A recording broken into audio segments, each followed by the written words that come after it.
We're going to look at integrated marketing and how all these pieces fit together. And we'll start with branding. So a lot of people think, well, my brand is my logo. And it's not just your logo. It's all the things that encompass your brand. It's about creating an image in the minds of the audience that you're speaking to, whether that's customers, whether that's partners, whether that's whatever it is, whoever you're speaking with, it's their perception of you. So it's broken down into a few different pieces. There's brand identity, and that is the collection of all the elements that a company creates to portray the right image to its consumer. There's brand voice, which is your distinct personality that your brand takes on in communication. So that's if you use specific words or you speak with a bit of humor or you're, whatever that voice is of your brand, that should be reflected in all of your marketing materials, whether it's, TV commercials, if you do those, or your PR or your social media, they all need to be cohesive so somebody knows that they're speaking with the same brand. And then brand guidelines. This can be like an instruction manual or a rule book on how to communicate with your brand or communicate your brand. So, these can be anywhere from a one-pager, and I'll show you an example of a very simple one-pager, to some of the big daddy brands are, 50, 60 pages long, which is pretty crazy.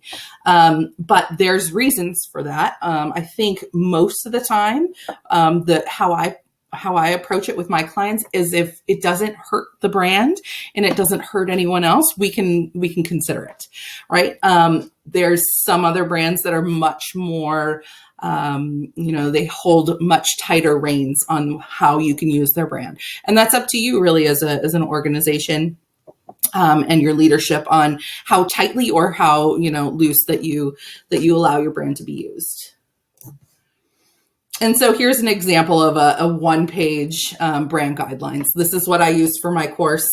You can also put in here the hex colors that you want to use. This is just a very simple, like if I had, an intern or a new staff member, I would show them this and say, hey, this is the general feel of what we want our brand to look like. And it would give a very quick, feeling of what we're trying to portray. The next piece is building your marketing plan. So I think I've laid out six different pieces to this.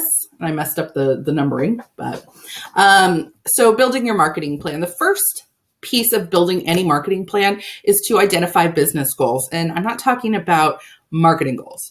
I'm talking about overall business goals from your business's leadership, because your marketing plan needs to be put in place to achieve the broader business goals. It's not a standalone. It doesn't work in a silo. Everything that marketing does needs to support the broader organization. The second one is measuring success. And I know this is kind of a weird place to put measuring success, because why are we measuring when we haven't even done anything? And that is the exact point in which you need to put in your measurements. Because if you don't decide before you start taking action what success actually looks like to you, then you're not going to know if you've been successful. And it's very hard to measure at the end of something. You need to put those tools in place to measure whatever success is going to mean to you. Put those in at the beginning. And then the third one is who we're talking to. We need to look at our buyer personas. Those are fictional representations of your ideal customer.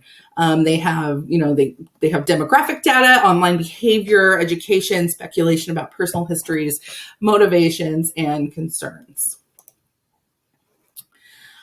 This needs to be number 4. This needs to be number 5, number 6.